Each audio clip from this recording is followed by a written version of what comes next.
Wow, hey Chris. Hey, brother. How Good are job you, up man? there. Oh, thank you. Thank So you. much to think about, to talk about, Yeah. to ask you about. Wow. Okay. I'm ready. I'm ready. But first, I just wanted to thank you for all the preaching you've been doing Hmm. this last year. It's been a huge blessing to our church. So thank you Wow. for Thank stepping you, up and doing man. that. It's Dude, been great. it's been a privilege to me. Yeah, there's something about like stepping into an opportunity that God puts before you and seeing him work through it despite your own shortcomings and Hmm. insecurities and everything. And that grows you. So for me, it's Yeah. been a really formative, like just, Yeah. yeah, it's a year really of all of that. It's been Well, amazing. it's been awesome to watch, but I want to dive into this topic, the Thanks. Bible, right now. And I have Yeah. a question for you first off, just because you mentioned at the very beginning of your sermon that the Bible for you has just changed your life and really impacted you for the better in your life.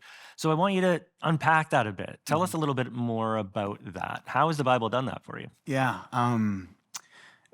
This has been like the most formative like piece of my discipleship journey with Jesus. It's Mm. been the place where I can, even now in my life when I turn to it, like I can anticipate that I'm going to hear from him. And there's different readings of the Bible, right? Like, I mean, I sometimes like preaching or teaching, I'm often like studying it for the sake of someone else. But the good pastoral experience is not just taking it and like giving it to other people. You take it and you apply it to yourself as you do. And the Spirit of God's been really kind in meeting me in those moments. And Mm. so, yeah, man, it's changed a lot of what I desire, of who I aim to be. It becomes a standard of how you want to live and function, but also a place where you find your grace when you fail to measure up. And Mm. so that's just clear within the text, and you see it throughout Scripture and the different narratives and people who have lived, not even like but maybe their own unfaithful lives in the midst of a faithful God. And so, yeah, man, it's been incredible to have my own experience with it. And that's why when you're like, hey, you get the Bible part to Yeah. teach, I'm like, oh, great. Yeah, that's huge, man. It's a lot to unpack. And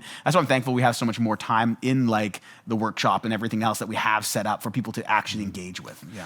Well, it's interesting because one of the things you mentioned in your sermon was a common pushback today is that the Bible just, it's not relevant. Like it doesn't have anything to kind of teach us anymore. Right. But listening to you, you're saying the opposite. Yeah. Because you're saying, no, I live right now in this present moment, Mhm. and this thing has changed my life for way better. Yeah, absolutely. And relevance, isn't that an interesting thing, right? We look at the world around us and what'll give us freedom and hope and joy and like purpose and all those things. And those are things that we would call relevant, would be things that move you in the direction of what you want. Is it relevant for me because it's going to produce something in my life? And I'm saying like, it's one thing for me to stand up and say, from my own experience, like, of course you have, you're a pastor. Yeah, you're going to have that experience because that's what you're meant to have. That's the Right. role you play in the church or your life or whatever. But more than that, like we're seeing statistics and studies that are showing biblical lifestyles, things that are found in here, produced from this text, are actually producing the outcomes that people want. And so what we're finding is people are running down all these different narratives and pathways. Maybe you've experienced this, where you're actually not going to end where you want to end.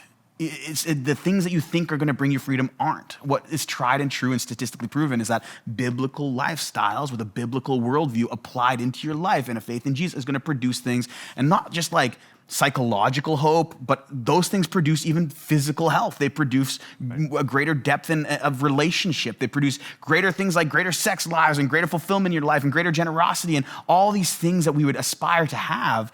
This actually produces that. And so when people tell me it's irrelevant, man, I just want to ask them like, well, what are you trying and how has it been working? Right. Why don't you give this a shot? Do you think that the relevance pushback sometimes just comes from a place of people actually don't know how to read it well? And like, how's that been for you? Like, have you had to grow over your life in yourself, just understanding how to read it better Yeah, of so that you can be course. like, oh, okay, now this makes sense. I can apply this into my life. I think here's the thing. When you read it for yourself, you're going to start running into questions that you actually have.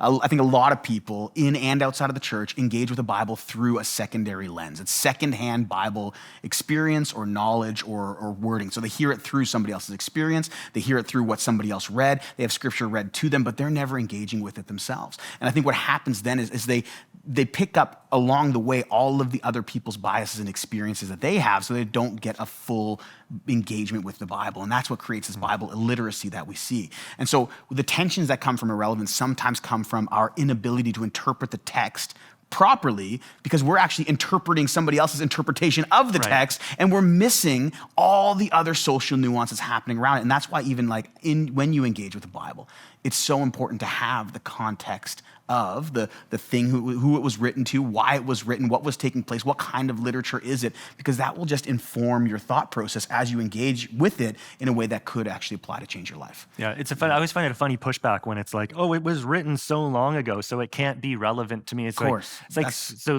King Lear has nothing to Sure, tell you yeah. because it was written a long time ago. Honestly, like it kind of misses the point, I think, sometimes, right? Just do any sort of like artistic literature study. It's like some of the greatest lessons we learn are from older pieces, short stories in the 1800s, these beautiful moments that when you engage with something that has a historic precedent. Now, this is more than just artistic literature. Yeah. Like there is some of that in there where you feel like it's poetry and you're reading it and you're trying to get a greater view of what someone's been feeling, and they're trying to express feelings that they have in a real way.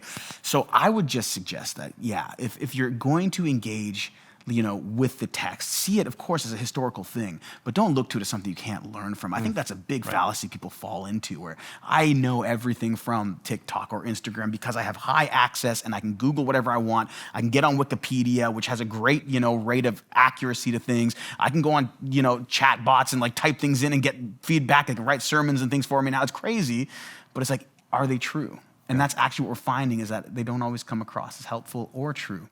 So you had this quote from Tozer, I think it was, about how the whole Bible makes a whole Christian. And this idea of like, man, you can't pick and choose. You have to actually embrace the whole thing. You have to let the whole thing challenge you.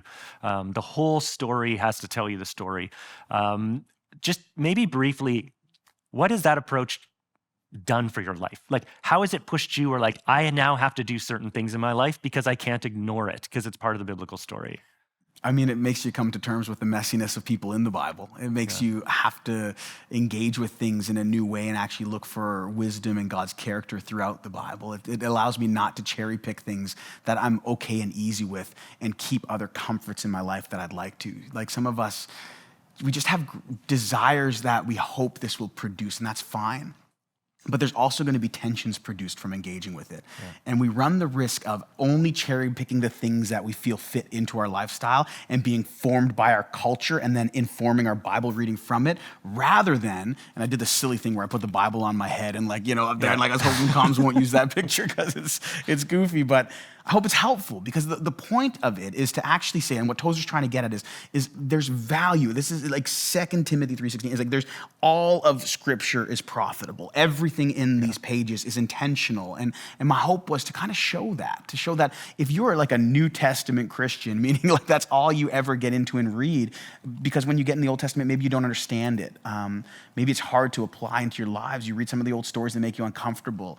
Well, I would just actually encourage you to not be a lazy reader of the text, to engage thoroughly with the ideas and the characters of the Old Testament, how God engages with his people, because I found in my life those to be some of the most deeply encouraging moments. Don't come from, the Jesus saturated, centered, although that's how I live my life, or Paul's letters that can be very practical, or something like James, which just gives you like good, like right on, this is how you should live functionally. It's actually from an Old Testament narrative that just encourages how God not only put up with, but he actually engaged with and ran after and chased down and supported, and then the whole story comes together. Yeah. And so I think you just have a greater experience and understanding of Jesus' great love if you have a greater understanding of all of the things that happen throughout the text. Yeah, and even as a church, this is, what informs a lot of what we do. We do justice work and all this kind of stuff, and partnering with organizations that are making the world a better place because we read it in the Bible and we can't not do this. Yeah. It's saying it right here. This is what God's people do, and we have to do this stuff. So like even as a church, it informs a lot of what we do as a church that we might not do if we didn't put ourselves under the authority of this thing. I think that's, it's what's beautiful about it. I mean, I'd love to be able to take another half an hour and unpack stuff out of this topic of the sermon. What's great is we have more than half an hour worth of more content online at workshop.online so that you can go deeper in this topic of the Bible. How to read it, that was something we started to talk about a little bit. Lots of resources on that, what it is, some of the history of it, how to understand it properly. All that's online at workshop.online. And if you are someone who loves what Village Church is about, loves the ministry of Village Church, and wants to support that, you can do that financially at thisisvillagechurch.com, and it's so appreciated. So thanks for being here. Thanks for taking some questions after doing your preach there and hitting such a great topic, an important topic for us. And I hope you've enjoyed this, and we'll see you next week.